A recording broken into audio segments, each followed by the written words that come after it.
का हमारा टॉपिक है सेल बायोलॉजी। हम सब जानते हैं कि जितने भी ऑर्गेनिजम्स हैं वो सेल से बने हुए हैं। इनमें से कुछ जो है वो केवल सिंगल सेल से बने होते हैं, उन्हें यूनिसेलुलर ऑर्गेनिज्म बोलते हैं। कुछ जो है हम ह्यूमंस जैसे और भी ऐसे ऑर्गेनिजम्स हैं जो कि बहुत सारे सेल से बने होते हैं, उन्हें मल्टी सेलुलर ऑर्गेनिज्म बोलते हैं। बट सेल इतनी बार हमने सुना है, तो सेल क्या है, इसे डिफाइन कैसे करते हैं? तो सेल बायोलॉजी में सबसे पहले हम यही पढ़ेंगे कि सेल क्या है और इसे डिफाइन कैसे करते हैं। सेल की definition, it is known as the structural and functional unit, also known as building block and fundamental unit. अब सेल को स्ट्रक्चरल और फंडामेंटल यूनिट क्यों बोलते हैं? तो सबसे पहले देखते हैं स्ट्रक्चरल यूनिट क्यों बोलते हैं। एक घर को बनाने के लिए घर दीवार, बहुत सारे दीवार को खड़ा करते हैं, इससे एक स्ट्रक्चर बनता है जिसे घर बोलते हैं। तो वहां एज ए यूनिट अगर हम देखें तो एक एक कमरा मिलके एक घर बनाता है। उस कमरे को बनाने के लिए बहुत सारी दीवारें बनती हैं और उन दीवारों को बनाने के लिए ईंट की जरूरत होती है। तो यहाँ पे स्ट्रक्चरल यूनिट, पूरे घर का स्ट्रक्चरल यूनिट जो है वो ईंट है, यानी कि ईंट से ही मिलके पूरा मकान बना होता है। तो उसी तरह किसी भी ऑर्गेनिज्म की बॉडी जो है, जो हमें दिखाई दे रही है, उसका स्ट्रक्चर जो हम देख पा रहे हैं, किसी भी चीज का फंक्शन हम बाद में देखते हैं। अगर कोई मशीन भी परचेज करने आप जाते हो तो उसका फंक्शन बाद में देखते हो, सबसे पहले आपको उसका स्ट्रक्चर ही दिखाई देता है।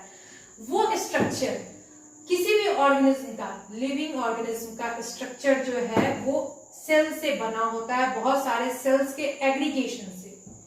हाँ, ये बात अलग है कि मल्टी सेलुलर ऑर्गेनिज्म के केस में अलग अलग सेल्स जो होते हैं उनका अलग अलग फंक्शन होता है। बट एक यूनिसेलुलर, वो सेल्फ कैपेबल है अपने एग्जिस्टेंस के लिए। फंक्शनल यूनिट क्यों बोलते हैं?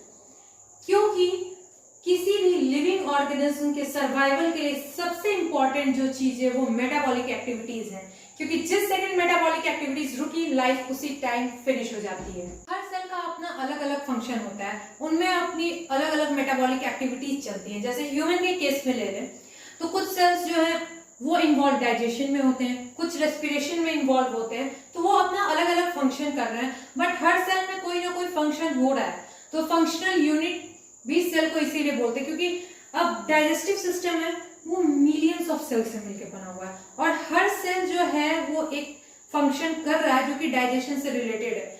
तो वो यूनिट, एक उसका एक यूनिट तो वो सेल हुआ ना, और वो यूनिट भी फंक्शन कर रहा है अपना, और वो बहुत सारे सेल्स मिलके कंबाइन होके एक फंक्शन कर रहे हैं। तो फंक्शनल यूनिट जो है वो सेल को इसी कारण से बोलते हैं। अब ये तो क्लियर हो गया कि ये भैया बिल्डिंग ब्लॉक क्यों बोलते हैं। फंडामेंटल यूनिट क्यों बोलते हैं? फंडामेंटल यूनिट इसीलिए बोलते हैं क्योंकि भैया सेल ही आपको बनाता भी है और सेल ही आपको सर्वाइव भी कराता है, क्योंकि वो कोई एक्टिविटी, अब बन गया कोई स्ट्रक्चर और कोई एक्टिविटी नहीं हो रही है तो इंसान सर्वाइव नहीं करेगा, वो एक डेड मटेरियल की तरह है। इसीलिए यहाँ पे एक सबसे बड़ा कंक्लूजन जो ये आता है, anything less than a cell is not alive. एक सेल से कम कुछ भी अलाइव नहीं है। अगर सेल के कंपोनेंट्स को आप तोड़ के अलग अलग रख दो, न्यूक्लियस को आपने अलग रख दिया, साइटोप्लाज्म को आपने अलग रख दिया, तो वो अलाइव नहीं है। अब सेल है भैया, किसी ने डिस्कवरी तो की होगी ना, सबसे पहले सेल को किसी ने तो देखा होगा, किसी ने बताया होगा। तो सबसे पहले नाम आता है रॉबर्ट हुक का, जिन्होंने पहली बार सेल को देखा था। रॉबर्ट हुक ने 1665 में सेल को सबसे पहले देखा था। एक्चुअली हुआ यह था कि रॉबर्ट हुक ने माइक्रोस्कोप बनाया था और उस माइक्रोस्कोप को उन्होंने देखा कि भैया इसके थ्रू अगर मैं कोई चीज देख रहा हूं तो वो कैसे दिखाई दे रही है, मीन्स मेरा जो भी मैंने डेवलप किया है या फिर इन्वेंट किया है वो कितना सक्सेसफुल है। तो उन्होंने बहुत सारी चीजें ली देखने के लिए, उसमें उन्होंने प्लांट से कॉर्क भी लिया। तो जब उन्होंने प्लांट कॉर्क को ऑब्जर्व किया तो उन्हें कुछ ऐसा हनीकॉम्ब लाइक स्ट्रक्चर दिखाई दिया जो कि हॉलो था, यानी उन्हें हॉलो हेक्सागोनल स्ट्रक्चर्स दिखाई दिए, हॉलो थे ये। तो इससे ये कंक्लूजन आया कि ये डेड सेल्स हैं। तो उन्हें उस टाइम ये नहीं पता था कि वो जो देख रहे हैं ये सेल है या क्या है। उन्होंने बोला कि भैया मैंने एक हॉलो हेक्सागोनल स्ट्रक्चर देखा जिसका नाम उन्होंने सेलुली दिया, और उनकी ये डिस्कवरी जो है उस टाइम के जनरल माइक्रोग्राफिया में पब्लिश हुई थी। अब तो हम ये सब जानते हैं कि भैया उन्होंने डेड इसलिए इसे कहा क्योंकि कोई भी साइटोप्लाज्मिक मटेरियल ना होने के कारण ये उन्हें हॉलो दिखाई दिया, इसीलिए भैया हुआ कि ये डेड सेल है। अब डेड सेल की डिस्कवरी के बाद लोगों की क्यूरियोसिटी बढ़ गई। लोगों के मन में ये हुआ कि भैया उन्होंने देखा ये कुछ, अब हम इसमें और कुछ देखते हैं कि भैया लिविंग सेल्स है क्या है, उन्हें हॉलो स्ट्रक्चर दिखाई दिया। तब एंटोन वॉन ल्यूवेनहुक का नाम आता है जिन्होंने अलाइव सेल्स को देखा था सबसे पहली बार। तो इन्होंने रॉबर्ट हुक की डिस्कवरी से प्रेरित होकर माइक्रोस्कोप के अंदर, जो कि थोड़ा उससे ज्यादा डेवलप होगा मे बी, उसके अंदर अलग अलग चीजें लेके उसे स्टडी करना शुरू किया। तो उन्होंने जो देखा वो रॉबर्ट हुक के ऑब्जर्वेशन से बिल्कुल ही अलग था, क्योंकि उन्हें कोई भी हॉलो स्ट्रक्चर नहीं दिखाई दी जब उन्होंने कॉर्क को छोड़ के कुछ अलग चीजें ली जो कि आरबीसी, प्रोटोजोआ, स्पर्म्स और बैक्टीरिया थे। अब इन्होंने इन चारों को एक कंबाइंड टर्म दिया ट्राइकेंस, और ये जो इनकी डिस्कवरी थी सीक्रेट्स ऑफ नेचर नाम के जर्नल में पब्लिश हुई थी। अब यहाँ एक और स्टोरी ये है कि सेल की जो भी मतलब डिस्कवरी हो रही है या फिर जो भी फर्दर स्टडी सामने आ रही है वो बेसिकली माइक्रोस्कोप के डेवलपमेंट पे डिपेंड करती है। जैसे जैसे माइक्रोस्कोप जो है डेवलप हुए उनमें और पावर उनकी जो है इंक्रीज हुई और इन्हेंसमेंट हुई उनमें, वैसे ही सेल के स्ट्रक्चर्स को और अच्छे से देखा जा सका और अच्छे से स्टडी किया जा सका। तो सेल की डिस्कवरी या फिर सेल के स्ट्रक्चर्स की डिस्कवरी जो है मेनली डिपेंड करती है माइक्रोस्कोप के इन्हेंसमेंट पे। अब ये तो हो गया। एक नाम ये भी आता है स्वानसन का, जिन्हें फादर ऑफ मॉडर्न साइटोलॉजी बोलते हैं। साइटोलॉजी स्टडी ऑफ सेल, पहले इतना ही था, बट अब साइटोलॉजी जो है बहुत ही वास्ट हो गई है, जिसमें आप केवल सेल के बारे में या फिर उसके ऊपरी आवरण के बारे में ही नहीं पढ़ते हैं, आप सेल के स्ट्रक्चर के बारे में, उसके अंदर जो ऑर्गेनेलीज हैं उनमें सिग्नलिंग क्या हो रही है, कैसे हो रही है, ये टोटल चीज आप पढ़ते हैं। और मॉडर्न साइटोलॉजी का सबसे बड़ा रोल है ऑन्कोलॉजी में, यानी कि कैंसर रिलेटेड स्टडी और रिसर्च में।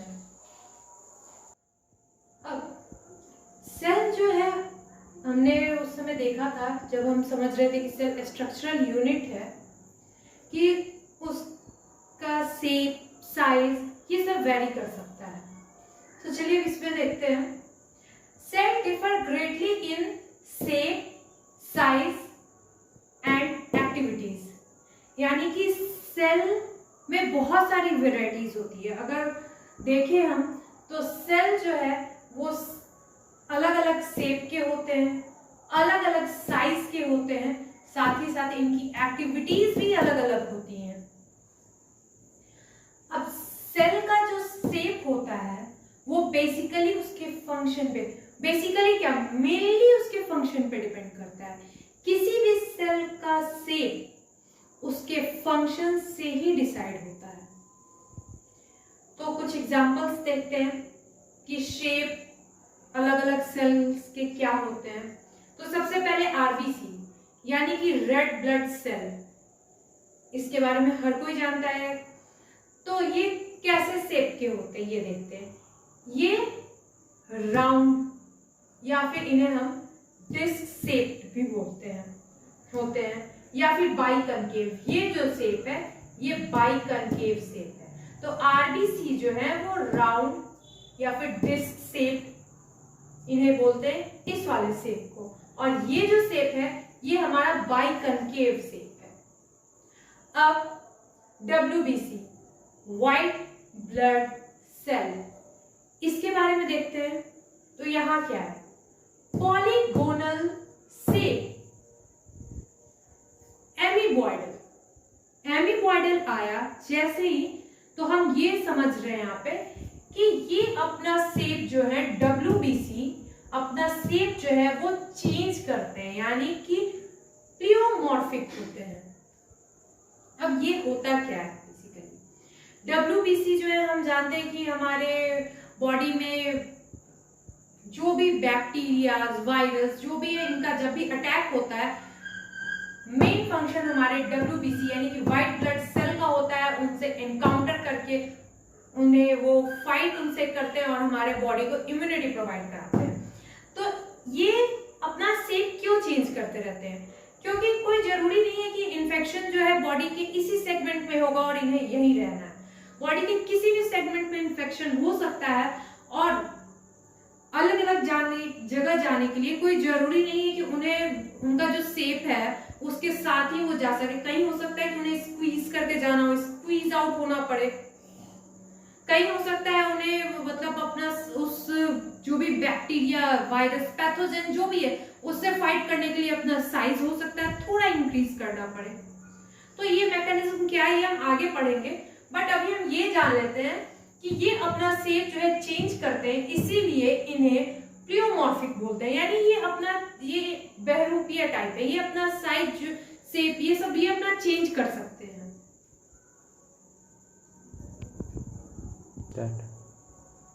अब एपिथेलियल सेल्स, इनके बारे में, ये जो भी सेल्स हैं इनके फंक्शन के बारे में, इनके डिटेल स्ट्रक्चर के बारे में हम लोग आगे पढ़ेंगे। अभी हम केवल एग्जांपल देख रहे हैं क्योंकि एपिथेलियल सेल्स के बारे में हम सबने सुना है। बहुत ही थिन सेल्स होते हैं जैसा कि हम सब जानते हैं।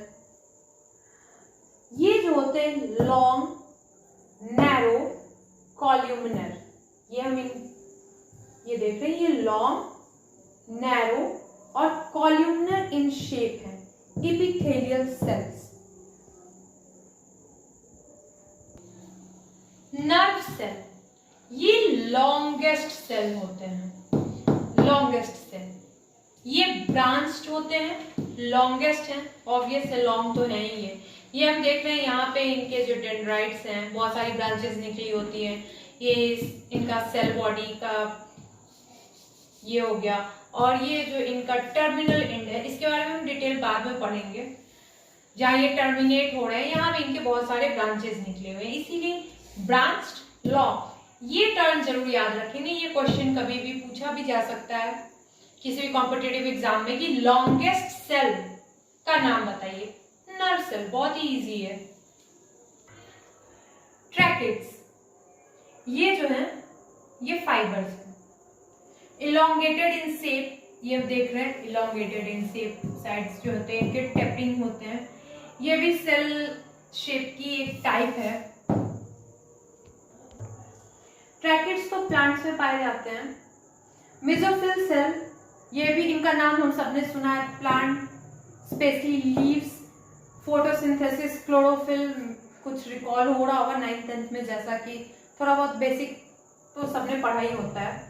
ये राउंड और ओवल इन शेप होते हैं, ये ऐसे से होते हैं। कुछ डिटेल हम लोग आगे पढ़ेंगे, अभी हमें केवल देखना था।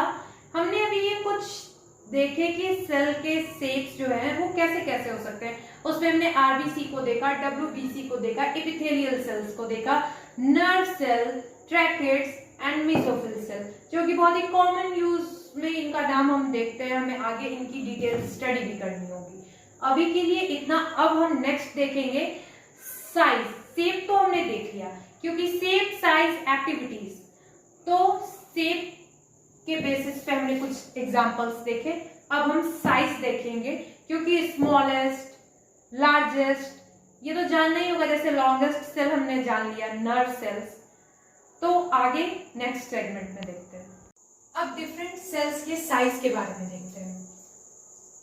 तो साइज देखने से पहले ये देख लेते हैं, क्योंकि यहाँ एक यूनिट इंट्रोड्यूस हुई है, इसे माइक्रोमीटर बोलते हैं।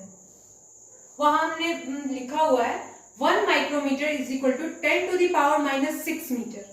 तो ये जो यूनिट है, ये जो नई यूनिट इंट्रोड्यूस हुई है यहाँ पे, ये मेरे ख्याल से क्लियर हो गई होगी। अब साइज देखते हैं। आरबीसी यानी कि रेड ब्लड सेल, इनका शेप हमने देख लिया। साइज देखते हैं कितना है, 7 माइक्रोमीटर।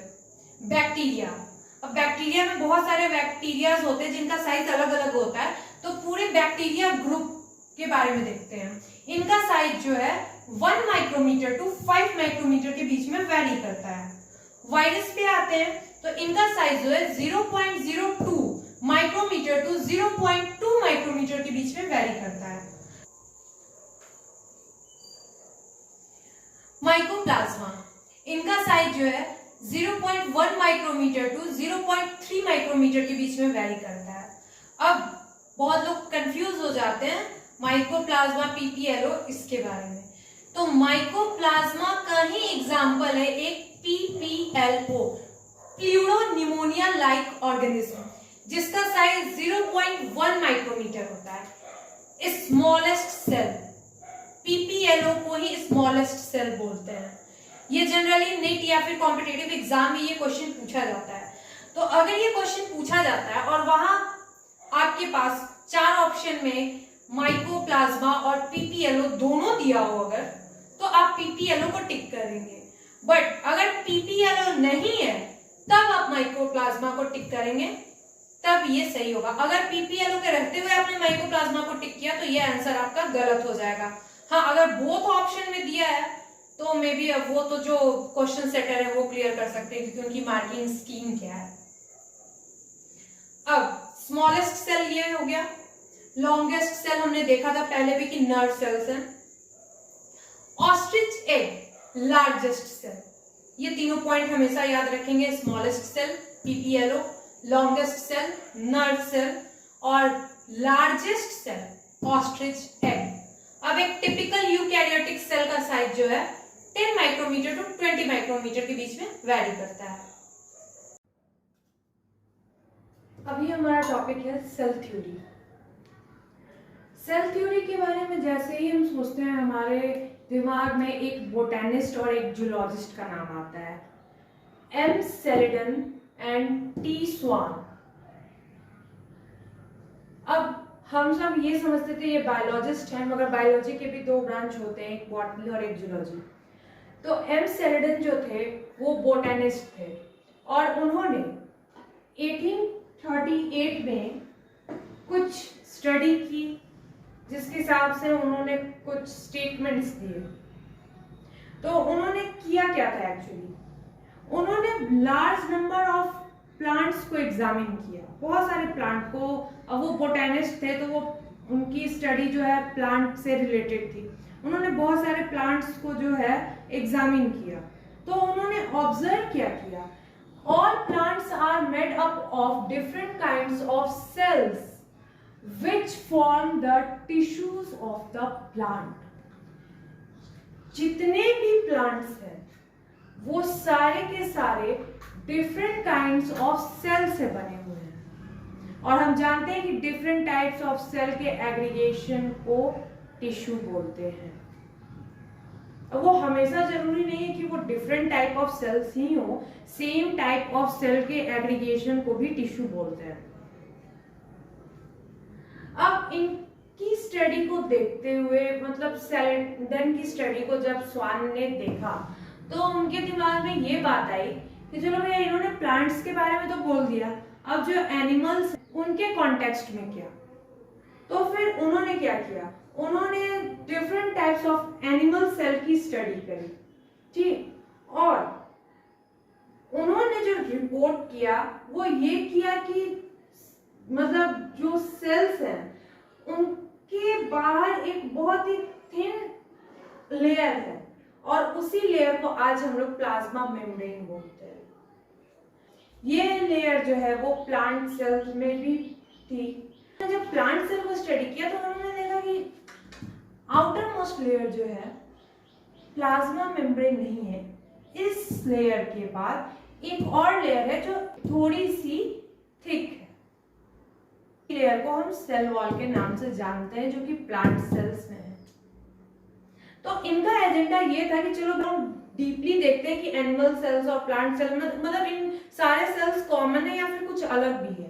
तो उन्होंने जब एनिमल सेल की स्टडी की तो उन्होंने देखा कि एक थिन आउटर लेयर है इसमें। उसके बाद उन्होंने जब प्लांट सेल को देखा कि भैया इसमें भी तो ऐसा ही होना चाहिए, दोनों तो सेल ही है। बट हुआ क्या, उन्होंने देखा कि नहीं भैया यहाँ जो 2 लेयर्स हैं, पहली लेयर जो है वो थिन है और दूसरी जो सबसे बाहर की तरफ है वो थोड़ी थिक है प्लांट के केस में। तो उस थिक लेयर को ही हम आज सेल वॉल के नाम से जानते हैं। अब भैया क्या, दोनों की स्टडी को मिला के सेल थ्योरी दी गई। अब उन्होंने क्या कंबाइंड स्टेटमेंट जो दिया वो ये था, ऑल प्लांट एंड एनिमल्स, यानी कि आप लिविंग ऑर्गेनिज्म्स भी बोल सकते हो, are made up of cell and their products. जितने भी प्लांट्स और एनिमल्स हैं वो सेल और उनके प्रोडक्ट से ही बने होते हैं। अब सेल थ्योरी के बारे में हमने कुछ जाना, तो यहां से एक और पॉइंट देखते चलते हैं, defining properties of living organism. Living organism की डिफाइनिंग प्रॉपर्टी क्या होती है? आपके सामने दो ऑर्गेनिज्म हैं, उनमें आपको बताने कि भैया लिविंग कौन सा है, नॉन लिविंग कौन सा है। ऑर्गेनिज्म तो दोनों ही हैं। तो तीन मेन क्राइटेरिया है इसके। पहला क्राइटेरिया जो है वो सेलुलैरिटी का है, और ये जो डिफाइनिंग प्रॉपर्टी है ये सेल थ्योरी के बेसिस पे है, यानी कि ऑर्गेनिज्म जो होते हैं, लिविंग ऑर्गेनिज्म, वो सेल से बने होते हैं।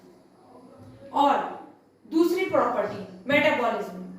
मेटाबॉलिज्म जैसा कि हम जानते हैं किसी भी लिविंग ऑर्गेनिज्म के सर्वाइवल के लिए सबसे इंपॉर्टेंट चीज है कि उनके अंदर मेटाबॉलिज्म चलती रहनी चाहिए। मेटाबॉलिज्म को रफली अगर समझे तो आप ये समझ लो कि आप खाना खाते हो, वो आपके बॉडी में अलग अलग ऑर्गेनिज्म के बॉडी में अलग अलग फॉर्म में जाके स्टोर होता है।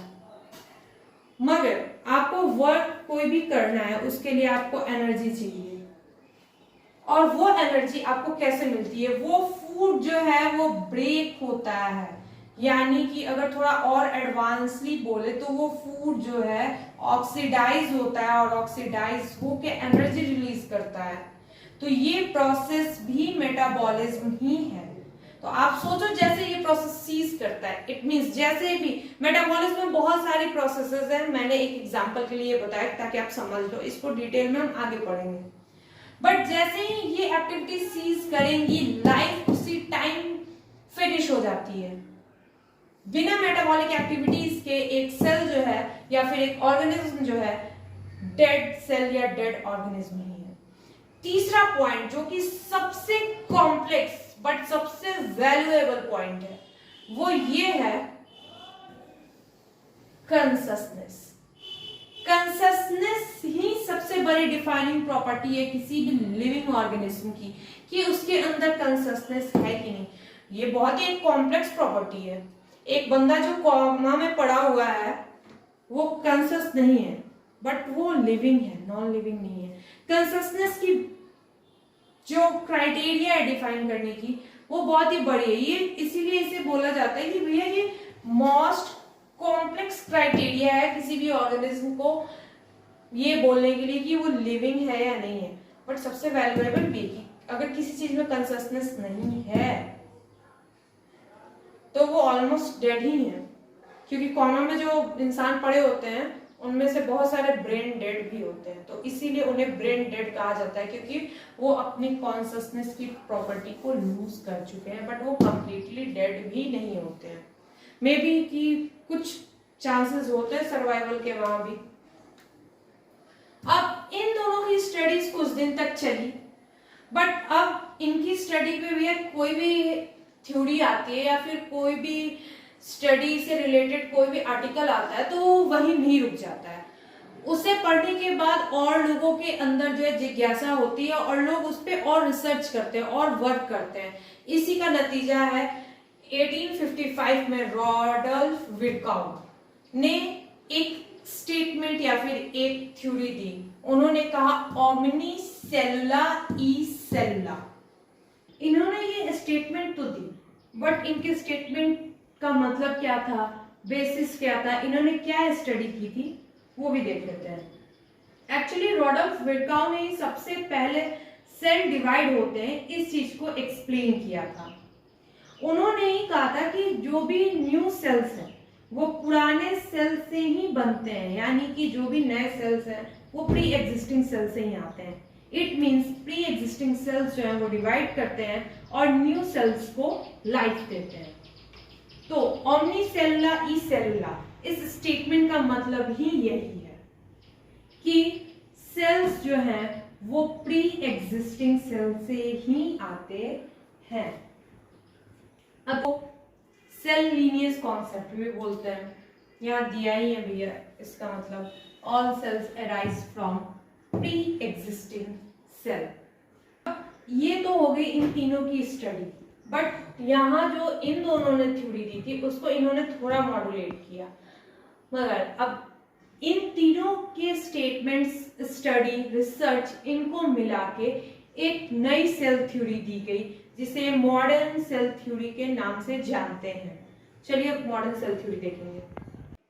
मॉडर्न सेल थ्योरी, पहला स्टेटमेंट इसमें ये आता है, all living organisms are made up of cells and their products. यानी कि जितने भी लिविंग ऑर्गेनिज्म हैं वो सेल या उनके प्रोडक्ट से ही बने हुए हैं। And all cells arise from pre existing cells only. Virchow की स्टडी जो है ना बहुत ही इंपॉर्टेंट स्टडी है। क्यों? अभी तक सब सेल देखते आ रहे थे, cell cell cell cell cell, सब ये जानते थे कि भैया यूनिसेलुलर, मल्टी सेलुलर और ह्यूमन जैसे ऑर्गेनिज्म जो कि ट्रिलियंस ऑफ ट्रिलियंस सेल से बने हुए हैं। इतने सेल्स आए कहां से? सेल्स कोई ऐसे तो नहीं कि प्रकट हो गए। सेल डिवीजन जब इन्होंने देखा तो इन्होंने सबसे बड़ा पॉइंट क्लियर किया कि जो भी सेल्स हैं या फिर जो भी सेल्स एग्जिस्टेंस में आ रहे हैं वो कहां से आ रहे हैं? वो ऐसे प्रकट नहीं हो जा रहे, वो प्री एग्जिस्टिंग सेल्स के डिवीजन से ही आ रहे हैं। यानी कि कोई भी एक सेल है वो मैच्योर होता है, मैच्योर होने के बाद डिवाइड करके न्यू सेल्स प्रोड्यूस करता है। तो इनकी स्टडी जो है विर्काउ की बहुत इंपॉर्टेंट थी सेल थ्योरी को एक नया डेफिनेशन देने में। अब कोई भी थ्योरी है, कोई भी थ्योरी परफेक्ट नहीं होती और ये तो बायोलॉजी है, यहाँ तो कोई भी थ्योरी है और उसके अगर एक्सेप्शंस नहीं हो तो ऐसा पॉसिबल ही नहीं है, ये चीज हो ही नहीं सकता। सेल थ्योरी है भैया, उसके भी एक्सेप्शंस होंगे। तो अभी आप ना इन एक्सेप्शंस के बारे में केवल जान लो, क्योंकि अभी आपको इतना डिटेल इनके बारे में नहीं पता होगा। आगे जब आप पढ़ोगे तब आपको पता चलेगा। केवल इन टर्म्स को आप अभी मेमोराइज कर लो अभी फिलहाल के लिए। फाइकोमाइसिटीज, ये आप एक रफली जान लो कि फंजाई ग्रुप में ये आते हैं। ठीक, फाइकोमाइसिटीज उन्हीं का मतलब फंजाई का एक डिवीजन है। ठीक, इनका स्ट्रक्चर कुछ ऐसा होता है कि मतलब जैसे एक सेल है, तो हम इसमें मतलब सेल थ्योरी में जो विर्काउ ने दी थी उसमें हमने ये देखा था कि एक सेल जो है वो मैच्योर होता है, डिवाइड करके दो सेल को बनाता है, यानी एक सेल में एक ही न्यूक्लियस होता है। बट यहाँ क्या हो रहा है, यहाँ जो न्यूक्लियस है वो डिवाइड करते जा रहा है और एक सेल के अंदर बहुत सारे न्यूक्लियस जो है वो यहाँ आपको दिखाई दे रहे होंगे। इसलिए ये कंप्लीटली जो है सेल थ्योरी का एक एक्सेप्शन है। और सिनोसाइटिक इसको इसीलिए बोलते हैं क्योंकि भैया ये जो है सेल डिवाइड करने के बजाय केवल न्यूक्लियस का ही डिवीजन हो रहा है। ठीक, ये हम लोग अच्छे से डिटेल में आगे पढ़ेंगे। आप एक रफली एक आइडिया लगा लो कि एक्सेप्शन में क्या क्या पॉइंट्स है। और सम एल्गा के भी कुछ डिविजन्स हैं जो कि सेल थ्योरी से एक्सेप्शन शो करते हैं। तो बाकी की नेक्स्ट वीडियो में हम देखेंगे।